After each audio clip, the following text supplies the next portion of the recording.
How good are you at asking customers for money? Do you see money as a necessary transaction in business and something that allows you to trade and allows you to grow? Or do you have all those emotions linked to money and think that it's something that's quite personal and quite important and quite meaningful and worry about actually talking about it or ever asking about it? I think money is such a fascinating topic, especially to us Brits. And a big part of the reason why I wanted to actually film this vlog this week was because of a really fascinating conversation that happened at my planning session last week. And we were talking about money. And one of the planning delegates, talked about how awkward and uncomfortable she feels asking for money. Now, she recognises that she has to do that, and she knows that it's not quite as important as she creates in her mind, but she just has this real aversion. It makes her incredibly uncomfortable to ask for or talk about money. And part of one of the delegates at the planning session was a lady from Israel. So we talked about the British attitude to money and whether this is typical or whether we're a little unusual. And what really fascinated us all was when our Israeli delegate talked about the fact that a conversation in Israel, then generally when you meet somebody for the first time, they'll say, hello, how are you? What do you do? And how much do you earn? And they dive straight in and talk about it. And the rest of the delegates on this planning meeting, you could see mouths were wide open. Everybody was astonished by this brazen attitude to money. But I bet you that somebody running a business in Israel never has a problem asking a customer for money. Now, if you're one of these people that feels uncomfortable talking about money or asking for money, that really can be a bit of a barrier in business, because unless you're getting paid regularly and consistently and getting paid the amount that you should be getting paid, all of this is going to really stifle your business and make it harder and harder to grow.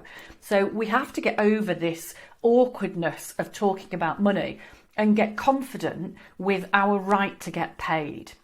So I wanted to share with you a couple of my favourite tips to really help you do that.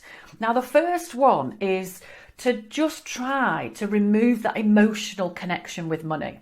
When you think about money in and of itself, it's kind of meaningless. You know, it doesn't have a personality. It doesn't have any sort of powers of its own.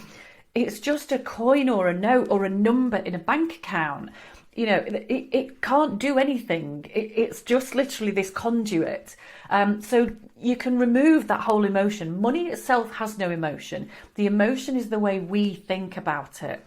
So what we need to think about is money is a necessary transaction of business. Let's remove all of that kind of head trash about the importance of it and the relevance of it and the emotion of it, and just focus on this being a transaction and you being paid what you're worth. But at the same time, remember also that money or payment is no kind of indication of your worth as a person or as a human. Money can't do that. Your value as an individual is nothing whatsoever to do with money. So let's remove that emotional link first of all. That's step one. And step two is to actually more proactively manage your money. Take control of it. Own the money in your business. And build in systems and routines that get you very used to managing that money consistently and proactively and regularly. Create habits and routines in your business that mean that you are regularly checking on the money, checking on what's going out, checking on what's coming in, and really keeping track of that. Things like invoicing. If you invoice at various stages of the month, or even if you invoice once a month, it's so easy for that to drift a few days into the next month or even halfway through the month. And then before you know it, you need those invoices to come in sharpish for you to actually meet your own obligations.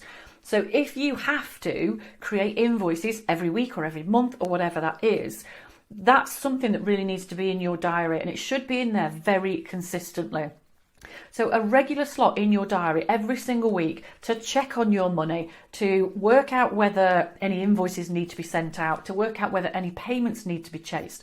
The more that you just turn that into a habit and a routine and a process, then the more you start to remove the emotion from that transaction, and you really look at it as just a piece of business, and that's what it is. So create the routines, create the processes, and really stay on top of it. So know which day of the week or day of the month you're going to issue your invoices, and have a really clear process for how and when you will chase them if they're not paid on time. And you might even look at things like having an alternative email address. So you might have accounts at tailory.co.uk, for instance, as the email that always does the chasing on any overdue invoices, because that sort of leaves you that little bit more distant from the process, and possibly means that your customers take it that little bit more seriously as well, because they think the finance department are getting in touch. So if you have any kind of hang-ups about money, about asking for payment, about putting your prices up or anything like that, these are my 2 big tips for this week. First off is really remove that emotion from all of that thought process. Money is a transaction, and money is just a conduit. It is literally a passenger. So it's just there to enable you to get to the next place or to pay your supplier. It is just literally something that's passing through your business. It's not an emotional entity of itself. That's step 1. And step 2 is just to create clear, simple, regular habits and routines for how you manage your money. Stay on top of it. Don't let it slip. Get really focused on that. And the more that you actively manage your money, the less that emotion will come into play. And actually, the better and better you will become at money management, and the better you become at asking to actually get paid, and get paid what you really should be. So I hope that's useful for you this week and gives you some ideas and food for thought about getting more comfortable with money. Because when you get more comfortable, you have a habit of attracting more money to you as well. So I would love to hear back from you about how this resonates with you, and whether there's any particular points here that really kind of hit home. And of course, I would absolutely love it if there's anybody else who you think could benefit from seeing this video, if you would forward that to them. Thank you, folks.